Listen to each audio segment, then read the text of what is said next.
Сегодня невероятно быстрый и простой рецепт – булочка-бриош с шоколадной пастой и бананами. Это вкусный вариант завтрака или десерта, который готовится буквально за считанные минуты.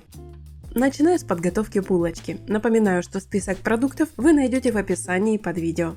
Нарезаю булочку крупными кусками. Для чего?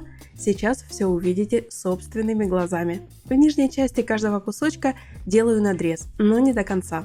Внутрь аккуратно добавляю шоколадно-ореховую пасту. Она пропитает булочку насыщенным вкусом.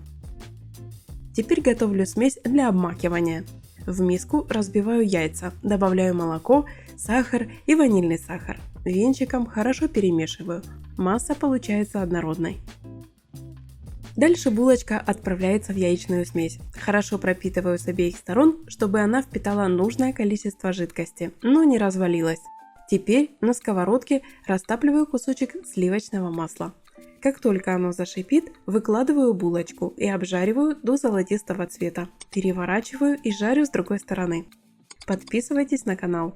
Отправляйте понравившийся рецепт своим друзьям и знакомым. Готовьте вместе этот вкусный десерт. Приступаю к подготовке бананового дополнения. Очищаю и нарезаю их кружочками. На сковородку с растопленным сливочным маслом добавляю немного сахара. Слегка перемешиваю и выкладываю бананы.